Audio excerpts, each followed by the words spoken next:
Katie, I really appreciate that introduction. Hello, everyone, and I hope that you're having a really great time. GDI is right here in my heart. uh, that you're getting a lot out of the conference today. This is your opportunity to really invest in yourself and get a little further than what you've been doing. Take this opportunity by the bull, by the what do you call it? I'm saying it wrong, by the horn, and really try to get as much out of it as you can. So I'm gonna just go ahead and begin. I'm gonna share my screen now. I will be talking about some of these supplements that I'm going to be speaking about during my presentation. I will be able to give you some of these things that I'm talking about through a Google Doc at the end. I'll post it in the general chat so that you have access to some of the examples that I'm speaking about. And you'll see as we go along what I'm speaking about. So I'm going to go ahead and share my presentation with you all. And I'll even, if you want to, if you request it from me, I'm going to be giving you my email address. If you want to have access to the actual presentation, I can give you that as well. Okay. So, and I hope that seeing my screen. I'm Kareen. I currently serve as the director of programming for G Code. We are an organization that helps women break into tech 18 to 30, Black, Brown, and Indigenous, and non-binary people. Uh, and we introductory tech programs that are 12 weeks long. The most important part is that we have a holistic approach to learning and also hands on guidance for anyone who's looking to kind of transfer over or transition into tech from another career. If you're underserved or severely underemployed, we assist you as a community with that. And I have spent a significant amount of around career preparation, have worked hand in hand with recruiters, and this is like a culmination of information I've acquired over the 10 years, which has helped my mentees tremendously. If you're on LinkedIn and you are following me, sometimes I kind of share those anecdotes with my audience on LinkedIn about how either my template or some words that were said in the sessions have really helped them. And that's not to give myself a pat on the back. That's actually due that I've acquired from people over the years. So I also want to say I'm glad that you're here. I know that you want to invest in yourself, and it requires time, effort, and introspection to do that, to become your best self. So please take a moment, just a moment, to give yourself a hug for the great job that you're doing. All right. And so we're going to just get into it. And I just want to make sure that everyone's seeing the question, sorry, the presentation. You see it. Um, so what is a technical resume? A resume is a snapshot of a person's professional background, education, certifications, work experience. But a technical resume has to specifically emphasize technical skills, and it should include your technical expertise and knowledge in various areas, such as programming languages, databases, software development methodologies, networking, and other technical domains. It should also include details about specific projects, certifications, and other relevant technical accomplishments. And the resume should be a succinct story about your past work life. And it should also hint at what you're desiring for your future work life. Now, these are some of the resumes that you often see. You'll see like a reverse chronological resume, functional resume, and then also the combination resume. And I'll be giving you a brief kind of explanation of what those are and show you what they look like. So this is the reverse chronological resume. These resumes are the most frequently used, and most recruiters are expecting to see this. They're easier to read. These resumes start by listing each of your past jobs in reverse order. position being first, and then for each job title, you would provide the employer, employment year, and the basic requirements or accomplishments for each job. You would also provide performance figures wherever possible. And I do want to give a little update because what you're seeing here on the uh, reverse chronological resume, I Yes, especially if you're going into a technical field, that you do that summary and then you have your technical skill bank. That's very important, and I'll get into that a little bit later. State that because sometimes people were like, "Oh, well, I've seen a reverse chronological resume and it doesn't look exactly like this." But I'm telling you, this is where it's at. If you're able to, depending on your experience and your the skills that you have, if you're able to do a reverse chronological resume in this type of format, this is a winning format. Okay. All right. Now, this is a functional resume. It focuses on a person's skills and abilities rather than their chronological work history. It's used when there are gaps in employment history or when a person is changing careers and wants to highlight transferable skills. It helps a person stand out from other candidates by emphasizing their unique skills and experience rather than just their work history. And it starts by listing your core competencies or areas of expertise and talent. It would then follow up with a short summary of like past job titles. And then this is a combination formatted resume. It showcases both skills and experience equally, downplays employment gaps, shows career progression by providing chronological work history, and can target specific job postings through tailoring to specific job postings by emphasizing skills and experiences that are most relevant to the job. And again, I want to update the language by saying you should tailor your resume to whatever job that you're applying for. It's not specifically just for the combination resume. And I'll talk about that a little bit later as well, kind of deep dive into that. With this resume, you demonstrate that you have the right industry transferable skills, even if you haven't had the actual job title. And as you can see, the format allows more space for skills and the description for those skills, more so than the reverse chronological.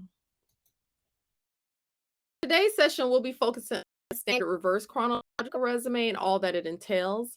And we're just going to pretend that we're building a resume because I mean, we only have an hour, really don't have time to spend on you actually creating a resume. But we're just going to pretend. So I always suggest that you start with a blank document instead of a template, and I'll tell you why in a bit. First, most likely when applying for technical positions, your resume will be going into an ATS. So an ATS stands, because I don't ever want to assume that everyone knows what that is. It stands for Applicant Tracking System. It sorts through resumes, scans for keywords, and generates a score based on the number of hits. It is best to create your resume from scratch and use the Enter and Tab keys to set your spacing.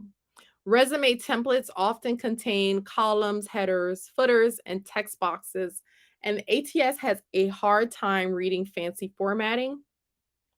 And I've heard people say, ATS has come a long way. Like, you don't really need to depend on that anymore. But I want to submit this idea to you or this kind of perspective. If you're applying for a small business that uses because not all businesses update their technology to like the latest and the greatest. You want to make sure that you have like a resume that is like a catch-all. So even if you are submitting it to Google versus a small business, you want to make sure that your resume is getting through, and this is the best way possible. So if you've never created a resume before and have no clue where to start, I suggest that you search online for simple resume examples. There are some resumes that I kind of created myself, but some of them I've gotten off on the internet. But I've also included a link to these same examples that I will provide to you later, as I said. You can mimic the simple resumes organization with basic spacing and alignment tweaks on your word processing program. And this is what I always suggest, because if you get a template from the internet, and say for instance if you download, because I mean lots of people have like the PDF overwrites software, I wouldn't suggest that you do that. I really suggest that you get like a Word document, a blank Word document, and just kind of copy the format instead of trying to kind of manipulate the document that you receive from online. If you absolutely must use a template, go for one without columns, rows, text boxes, and other complicated features. The easiest and cheapest to build a resume is to use a free template from a popular document processor or job search engine such as Google Docs, LinkedIn, or Indeed. Whether you use a template or start from scratch, save your document as Word and PDF. For resumes that can't be scanned by software or won't be scanned by software, you don't have to be as careful about making it ATS friendly, i.e., one of the small businesses that they don't really use ATS, because I know my organization, we don't. We actually physically manually go through resumes, but it's still a very short period of time that we're kind of scanning the resumes. However, your resume format should still be simple, as I stated. Like no blue font, please. Thank you. A complicated layout that's hard to follow will turn off hiring managers. If you're pursuing a more creative role, for example, I always suggest that you have two resumes. One you can send through the ATS and one you can send to the hiring manager. And I've seen that often where your resume will go into this very large database, but the manager who's doing the hiring will ask or request for you to actually send the resume by email to them. And so if you wanna have a more creative side of you, I would do that and then send that along to the hiring manager. Alright, and then you're gonna be sure to choose a clean, current, and easy to read font. Choose sans serif, fonts that are easy to read like Arial and Helvetica. For font size, go with 11 to 12 points, depending on how much you are attempting to fit on one page. The lowest you should go is 10 points. You're gonna add emphasis to section headings by setting them bigger than your general content. All right. Now, what will we do first? All right. So we're gonna put you would put your name, email address, and phone number at the top. When starting your resume, it may seem intimidating. So I always suggest that just putting your name at the top, it gets things. Type your name and contact information at the top, center it in a large font size, such as 14 or 16 points. If you want to, you can add the title for the job. I always suggest that you add the title for the job. It tells the recruiter right away that this is your space, this is what you want to do. And I see that people are asking questions, and some of your questions during the question time that I have. All right. Your street address, you can include just your city and state. One caveat. So I have heard people say, well, I only want to work remote, right? But for yourself as a filtering out process, I always suggest that you put city and state, because if an employer is only looking for someone to work remote in, say, for instance, Houston, Texas, you don't want them calling Houston, Texas, because I see that too, where businesses are like, well, it's remote, but only if you live in a certain state, right? And I understand that because of like taxes and everything like that, they may not want to deal with having to pay you in another state. Um, but for yourself to ease, the amount of stress that it takes to apply for jobs, I would use that as a filtering process, because you don't want to be and going through interviews only to figure out like, oh, I live in California and you don't hire people from California. So I would definitely put my city and state, okay, even if you're going to work remotely. All right, and then you're going to do your email and your phone number, depending on your to put the link to your portfolio. If you have a portfolio link that's very long, use Bitly. It's a link shortener, so that's bit.ly. just thought about because I kind of ran across that with one of my mentees. But I would definitely shorten the link if it's too long because you don't, you got to think about your like really great, precious landscape and you don't want to have a huge, long URL taking up space. Put your margins at 1 inch on each side. For more space, you can reduce them, but not smaller than half an inch. And that would only be for the top and bottom. Keeping the margin rules will lessen the chance of your information being cut off due to incompatibility. Make sure that your email address is professional, such as a combination of and hot and numbers. I always say, remember your walking brand. The best way for a recruiter to remember your name is to see it. So my email always includes my name, some version, right? Especially if you have a very common name, Sarah Williams or, Derek Johnson, something like that. I would include some numbers in that to make sure that you're able to get the email because I know that's a too. Um, and please don't use your current work email or current work number on your resume. I've seen that too. And if you're a student, do not use your university email because you don't know when you'll be losing access to it. Okay.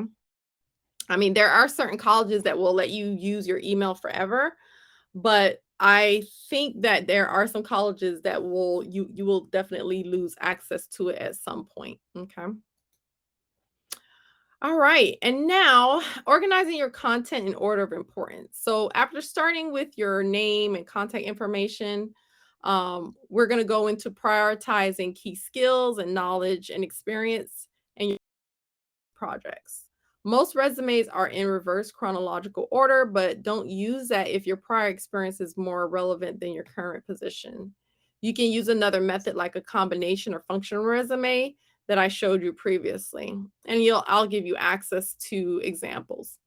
Towards the top under your contact information, you should write a heading, which could be summary or it's up to you. Now, you don't have to specifically write summary or objective, okay? I just wanna make sure you know that. Just like here in the example that you see, it doesn't actually say objective or summary. You can just state what it is, right? Um, and this is where you would write your professional statement. So you would use an objective in your resume only if you're straight out of college or wanting to bring attention to the fact that you want to transition to a new role. For example, moving from a position in teaching to front end web development. And I'm also disclaimer, not saying that you should put I am a teacher transitioning from blah blah blah. Like, yeah, don't write that. I'm just using it as an example so like, okay, I need to make sure that the summary is like this high level language of what I'm going to be off to the company that I am, right? Or the role that I'm desiring. All right, so after professional statement, we're going to move on to work history. You can name it professional experience, relevant experience, or work history. After experiences, you would then have a heading titled education or education and training or education slash certifications, whichever is relevant to your resume.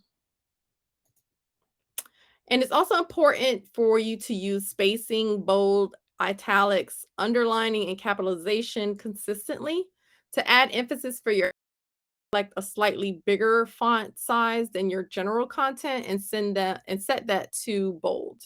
Capital also make your content stand out. As for your subheadings, such as names and positions held, use bold and italics to set these apart from general content. You can come up with your own ways to emphasize sections and headings, but make sure that you're consistent. If you bold a company name, all other organizations must be in bold. If you position, all other positions must be italicized. All right, now we're going to begin to kind of deconstruct the headings. You're going to highlight your strengths in the summary or objective. As I said before, it's good to include keywords that will generate hits on the tracking software. Also, in this document that I'm going to be providing for you, it will have a list of dynamic words because you want to keep away from kind of overusing words creating that redundancy in your the choosing of your words, and choose words that accurately describe how you did your role previously. Should be one or two sentences that highlight your experiences, key skills, and traits. If you have issues coming up with a summary, write your experience section first. It will help you come up with ideas. For instance, you could write systems administrator with over experience in network security, database management, and IT infrastructure. Provide specifics. Be concise. Avoid using excessive adjectives. For instance, experienced, hardworking, detail oriented. It's just too wordy. Avoid vague objectives such as looking for opportunity to grow. And I got to tell you, my first resume actually included that same sentence. Okay, so I've learned no looking for an opportunity to grow, right? List your technical abilities in a skills bank. Um, and I am also going to provide to you kind of like a worksheet that has your inventory skills, because I know I've been working with women for a long time. It's so hard for us to kind of like brag on ourselves, right? And all the skills and accomplishments. So I'm recommending that you start kind of keeping track of all the skills that you have. Now, I am specifically talking about the current skills that you had, not skills that you learned 20 years ago and you haven't looked kind of like right? Just the skills that you currently have.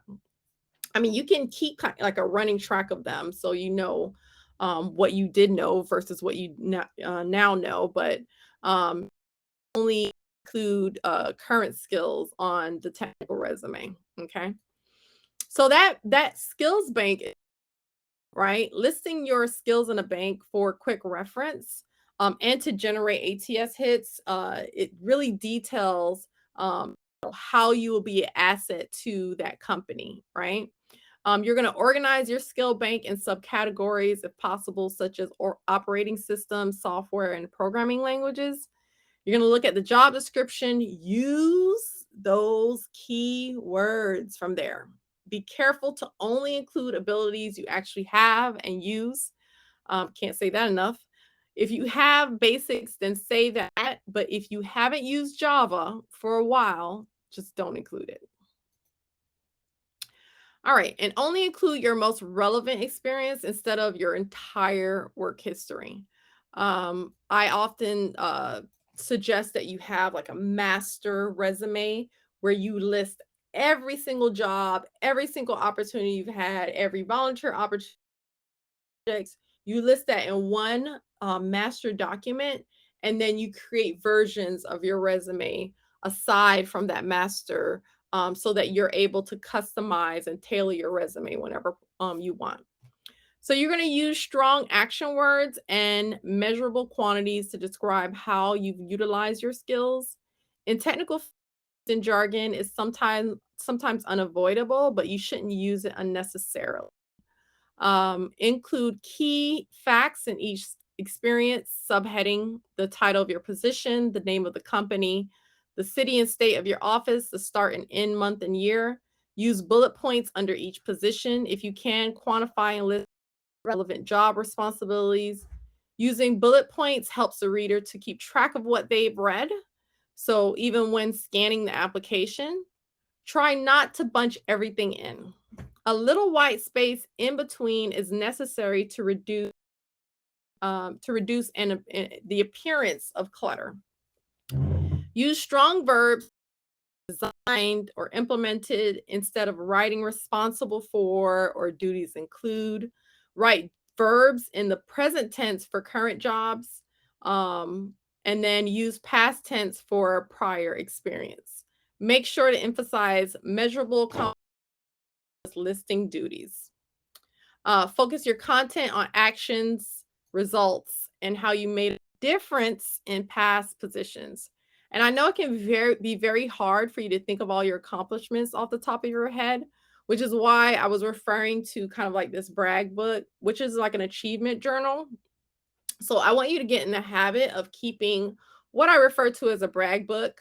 And you would write an entry anytime you're assigned to like a one-off project, accomplish writing a new program, solve it that has been frustrating your employer or client, implement waste reducing or improvement processes, or spearheading a marketing campaign. That's just to name a few things. There are everyday accomplishments that we have, and we just got to kind of get used to writing them down, because I know, for one, I never remember anything that I do. So I have to write it down, and I keep like a, and I actually have it digital where I just write like a date, and it doesn't have to be a specific date, the month and the year of something that I've accomplished, just so I can remember what I did. All right, so back to the resume. Be sure to include awards and specify if business value was added if known. And I'm just want to check the comments here. Good. People are giving advice. Good. Um, Add your contributions to building a team, project, or product. Avoid leaving gaps in your employment history. While you should include the most relevant information, do your best to avoid showing gaps of 6 months or more between jobs. Even if the job you held for the past 2 years is unrelated to the one that you're applying for, I would tell it. It is just better to include it instead of someone asking you about the gap. I find that most people still learn during their gap, so if you weren't exactly working during the gap, then include learning experiences or volunteer work during. If you don't have much work experience or you're a recent graduate, start with the skills bank, then the education section, followed by any internships, academic projects, freelance work, or other related experience. If you've held at least 2 or 3 relevant positions, put your experience section before education. Make sure to include your college or university, your degree, and any other accolades, such as with honors or magna cum laude. If you're not a recent graduate, do not include it, right? Your GPA, the year that you graduated, is just unnecessary, right? If you have a lot of certifications, there's no need for you to put your bachelor's unless it is unless it's relevant to your position. If you're still enrolled in school, include to graduate, list the degrees in descending order of relevance and advancement. Again, do not list multiple degrees or certifications if it's not relevant. You can add a section for training and certifications if necessary if you have the room. If you have more than 1 or 2 certifications, you can put them in a separate section titled training slash certification or trainings and certifications. Mention the title, certifying authority, and the date of the certification. And I want to stress this because I have seen people on TikTok doing this. Not to say that any of you are doing it, right? But if you have not gotten a certification, and I'm not saying that, you're not even enrolled in a certification, do not put it on your resume, right? Because some of these certifications are tracked, and you just don't want to get caught up in all of that. So don't put fake certifications on your resume, okay? Make sure to tailor your resume to specific job postings. And as tedious as it sounds, you need to customize your resume for each job application. And the best hack that I have figured out is that strategically figure out the 3 job roles you want to do and only apply for those positions. Instead of being all over the place, applying to 30 different job roles, you've heard those people say, I applied to 500 jobs. Well, be more strategic than that, right? I find that people who are strategic about their job search get less stressed and frustrated, even though they apply less and have less interviews. Being laser focused on 3 job roles allows you more space and time to genuinely connect and network for roles you actually want. All right. We are not begging for jobs. Okay. We're not begging for chances or any of that because we're workers. So we want to add to the company, right? We want to be assets. So we're not begging for chances. We're not begging for jobs. We're not begging for salaries. We're actually working for them. So I want interviewing the companies the same way that they're interviewing you, right? Be strategic about what you want to do and where you want to work. All right. It's back to the resume. Make sure to read the job posting carefully, identify the skills it lists, then edit your targets that specific position.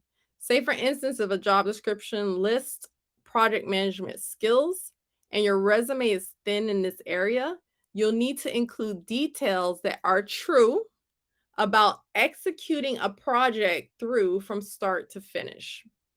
Keep a master copy, as I said, of your resume that includes everything. And then save it as a, and then when it comes time to customize it, you save a new document, and with that title you're applying for and the date. Okay. You'll save a new copy. You can take off all of the things that are not relevant to that position. Save that with the title you're applying for and the date. Okay. Just to give you a little organization. That's the project management side of me. Okay. Um, the general rule for resumes is to try and fit onto one page. If you have more than 7 years, it's okay to have 2 pages. Name your resume, your name, okay, Corrine Stewart, and the job role. So if I was doing program manager, it would be Corrine Stewart underscore program manager. Please, please do not name it resume, right? Do not name it resume.pdf, resume.dox. Please do not. Okay. Because when recruiters are looking for your resume, perhaps in an email or an inferior database, the chances of them finding your resume name, resume.pdf, is slim. So try to submit your resume in PDF format. Um, I always say do not use Word documents, because with a PDF, exactly how you created it is how the recruiter would get it, right? And then I'll also there's also some information on the document that I'm going to send. And so now I'm going to go to the questions, and I'm also going to include um the document that I have for the technical resume writing. All right. Now, when you get this document, you're just going to copy it so you can keep it for yourself. All right, here we go. All right, so I'm dropping it in the chat, and then I'm going to answer your questions.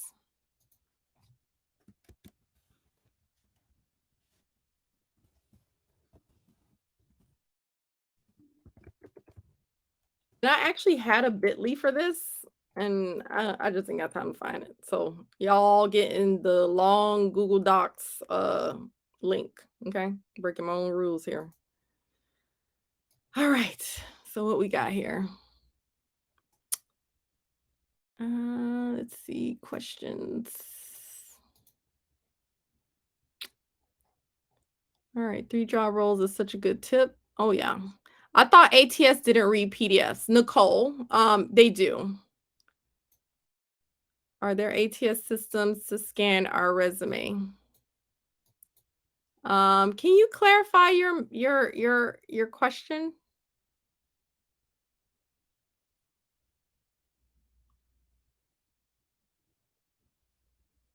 Okay, I see people just saying, "Oh, Bragbook is a good idea." Um, I love the idea of a Bragbook. Probably more up to date, robust than JobScan at this point. I know it's difficult to indicate our skill level, so how do you recommend putting the skill level? Hold on, let me stop the share. Okay. All right, so I can answer. How do you recommend putting the skill level? Do you recommend using experienced, proficient, beginner? Yes. I would use like novice, intermediate, keywords, proficient, beginner. Go with probably the novice, intermediate. Yeah, career advisor. Can you share the specific site for scoring resumes? Oh, that you were asking someone else? Okay. because I don't have any. Can you speak about metrics on a resume? Can you give me a little bit more information about that? About the metrics? Yes, it uses the same software to score your resume. Someone told me that ATS doesn't pick up hyperlinks, unfortunately, so it'll say link rather show that you have a portfolio. Christina, so ATS doesn't change the format or change anything in your resume. It's just scoring the resume. So if your resume has keywords in it that they're looking for, it's giving it a score and then presenting either presenting that resume or the score to the hiring manager. So I don't know if that answers your question. Do you recommend submitting a resume as a docs or yes, PDFs? I only recommend submitting PDFs.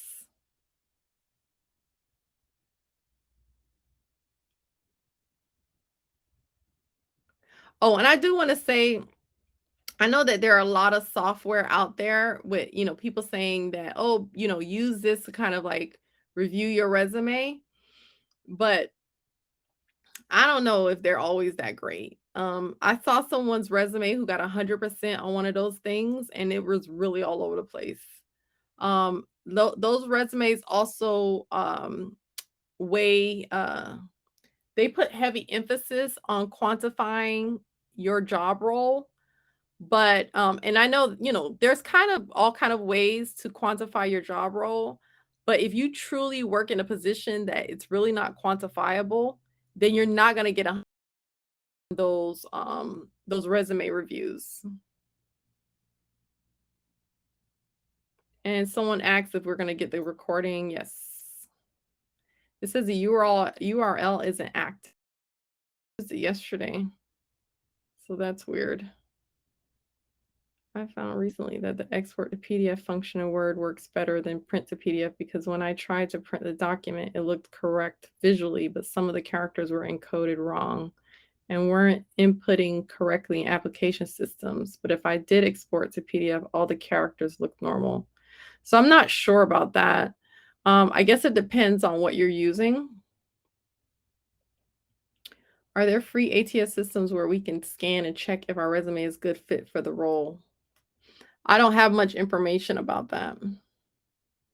Could you speak more about getting through the ATS by identifying how many I need on my resume and what are the keywords needed? That's the thing. With each job role, it's different. Say for instance, if I'm hiring for someone to teach a data course, I'm going to be looking for keywords that would say, okay, this person has experience. So I can't specifically tell you about another company on like how many keywords you would need to make sure that the ATS gives you a really good score. How to quantify your skills. So I also I don't well, you know what? I don't know because I don't know if I updated it. So you would be quantifying your skills, like say for instance, if you're a programmer and you've added some kind of revenue or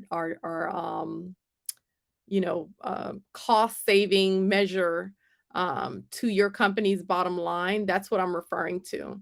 Because often, if we're someone who's kind of like, working in the background, we don't ask, like, what is the cost savings to our organization by getting this done, by completing and executing this project? What are the cost savings? Like, what kind of revenue would this bring to the company? And so I implore you to actually ask that when you're finished with executing projects, if you can, because sometimes if you're working at like a really large company, you may not be able to get that answer. When you select the journal template, it states page not found. Okay, I'll fix that. Do you think running a successful business in a resume for a career changer can be helpful at all? Of course. I was freelance for a while, and I definitely use that on my resume. I mean that the link, okay. I'll make sure I fix that, the link. I'll go back and check all the links, okay? How should or shouldn't project work be included on a resume? I would include it as projects. So you would have like a separate category where it just says projects, and then you list those relevant projects underneath that. It's the same for career changes versus people who are just graduating. You just list it as projects, but make sure that it's irrelevant, that it is relevant. Tips to get past the ATS. So you're not actually getting past the ATS. The ATS is assigning your resume a score. I would again use keywords from the job description. That helps every time. Use keywords from the job description. I say it over and over again, and people don't do it because they don't want to spend the time to tailor their resume. Because another thing too is that, like, the industry is not standardized. So you may have someone hiring for a scrum master that the job description looks very different. You have two, companies hiring for scrum masters, and the job descriptions look like day and night. Because some of them don't even use, like, traditional scrum master job description. So you have to use the job description. What is your recommendation to put a number to measure our results? The impact of our task that we perform. Do we just put a number if we don't really know? Or how to work with this effectively? For example, if I help support the automation of X task, how do I know how much it impacts on any KPI? I would ask, right? So mostly all of the companies, especially if they're really structured well, they'll have someone there who measures like the KPIs and how that factors into the revenue. And so I would just simply ask. In what part of the resume would you put projects? So I would use, because my resume that I've always used is like 2 columns, right? And I know that there's some people who like I would never, right? But I do because I I have a lots of years of experience, so I need to try to condense my resume as much as possible. So I won't give you that. I mean, I do use 2 columns. I use one, the first, because only my first page has a column. So it has 2 columns that includes the skills bank on the left and then projects or I think projects, yeah, on the bottom. And then everything else goes on the right hand side. But you could use where you have like the skills bank, the experience, I would put projects before education, especially if it's relevant and it's recent. Okay. How do we go about slimming down our resumes to one page? I've had several very different positions at one company that alone takes up close to one page. Should our bullet point only be one line in length? I don't know what you mean by that. Should our bullet points only be one line in length? I don't know what that means. If you can kind of clarify that. But if you have lots of years of experience, especially if you have like different job roles that you've served in an organization, I would definitely one use ChatGPT, right? Every single duty, every accomplishment that you've had at that organization, use ChatGPT to reduce that to like very high level language and allow it to be like succinct, right? Because sometimes I know for me, I can be long-winded, right? Especially when I'm writing. So kind of condense down the language, but it still say the same thing, just in like a shorter format. So instead of it having like to be like 3 or 4 paragraphs, it would be 2. You can also, if you've had different positions, you can uh, kind of state that you've served in various positions and maybe just put 2 of the positions. Try to condense that down as much as possible. She means naming only one job role per bullet. Is that what you mean, Natisha? I hope I'm saying your name right.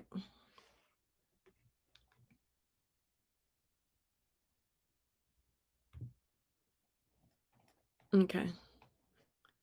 So hopefully that helped.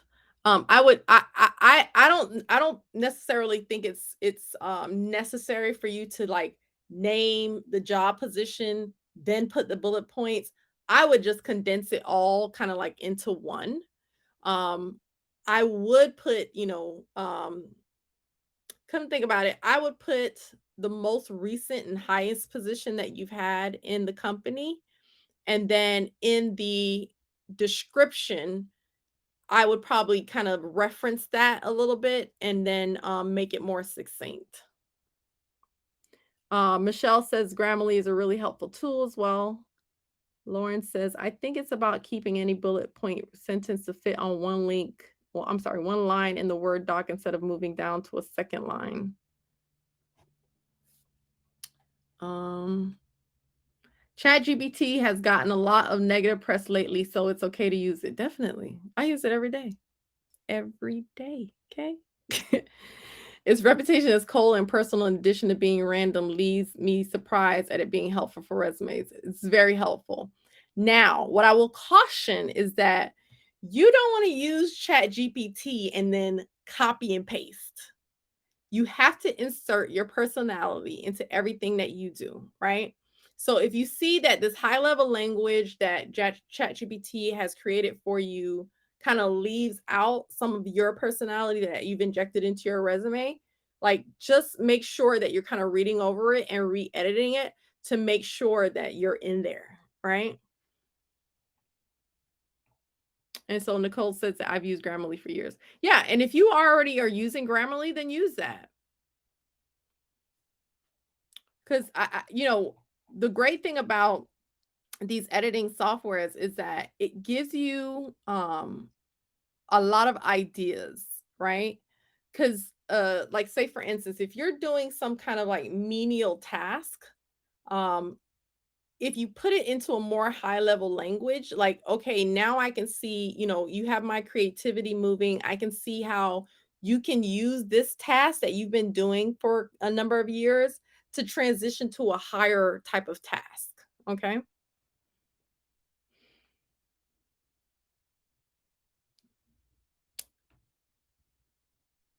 The given resume examples only had one line of text per bullet point. Are you talking about the resume that I just gave you?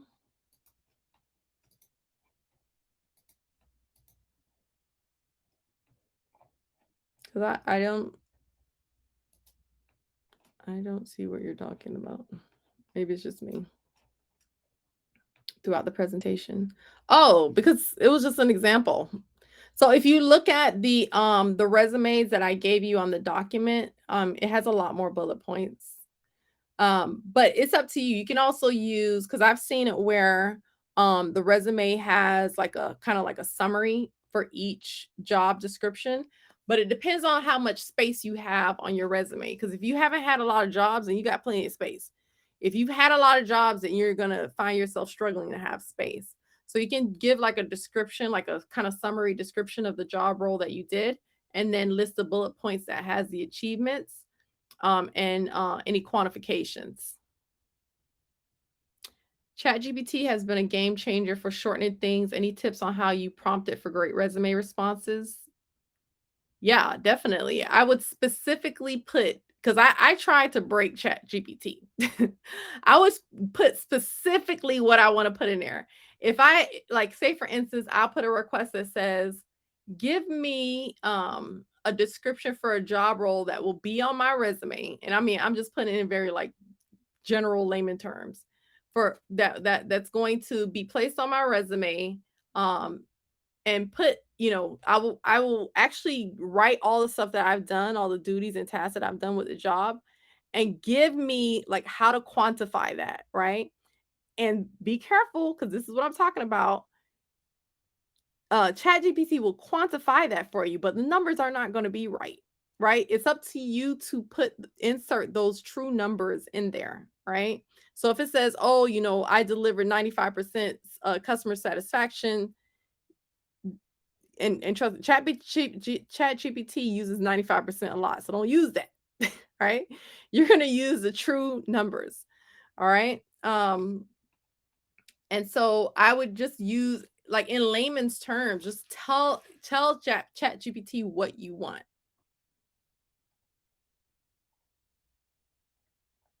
Someone suggested a hybrid resume for me based on length of career and because I freelance. Is it different from the functional resume?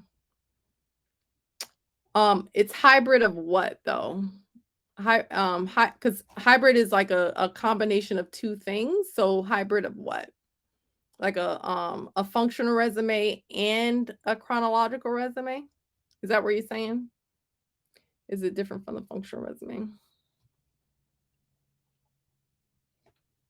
So I would need to know. Oh, she's okay. You still writing, Abby, right? And we got about 2 minutes left.